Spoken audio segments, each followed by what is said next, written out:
ನಮಸ್ತೆ, ಇದಾಗಿರುತ್ತೆ ನನ್ನ ಬರ್ತ್ಡೇಯ ಮಿನಿ ವ್ಲಾಗ್. ಸೊ ನಿನ್ನೆ ಜನವರಿ 9 ಗುರುವಾರ ನನ್ನ ಬರ್ತ್ಡೇ ಇತ್ತು. ಸೊ ಸಂಜೆ ನಾನು, ಅಮ್ಮ, ಪಾಪು, ತಮ್ಮ ಎಲ್ಲ ಸಾಯಿಬಾಬಾನ ದೇವಸ್ಥಾನಕ್ಕೆ ಅಂತ ಹೇಳಿ ಹೋದ್ವಿ. ಗುರುವಾರ ಆಗಿದ್ದರಿಂದ ಸಾಯಿಬಾಬಾ ದರ್ಶನ ಮಾಡೋಣ ಅಂತ ಹೇಳಿ.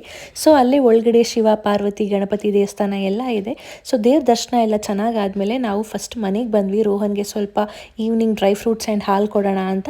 ಅದನ್ನು ಮುಗಿಸ್ಕೊಂಡು ನಾವು ಹೋಟೆಲ್ಗೆ ಕೇಕ್ ಕಟ್ ಮಾಡೋಣ ಅಂತ ಹೇಳಿ ಬಂದ್ವಿ. ಸೊ ನನಗಿಂತ ಜಾಸ್ತಿ ರೋಹನೇ ಎಕ್ಸೈಟೆಡ್ ಆಗಿದ್ದ, ಅಮ್ಮನ ಬರ್ತ್ಡೇ ಅಂತ. ಸೊ ಅದಕ್ಕೆ ಹೇಳೋದು ಅನಿಸುತ್ತೆ, ಮಕ್ಕಳು ತುಂಬ ಗ್ರೇಟೆಸ್ಟ್ ಬ್ಲೆಸ್ಸಿಂಗ್ ತಂದೆ ತಾಯಿಗೆ ಅಂತ ಹೇಳಿ. ಸೊ ನೋಡ್ತಿರ್ಬೋದು ಅವ್ನ ಖುಷಿ ಎಷ್ಟಿದೆ ಅಂತ ಹೇಳಿ.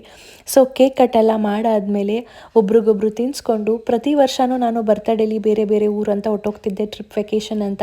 ಸೊ ಸೆಲೆಬ್ರೇಟ್ ಮಾಡೋಕ್ಕೆ ಆಗ್ತಿರ್ಲಿಲ್ಲ ಅಮ್ಮ ತಮ್ಮನ ಜೊತೆ.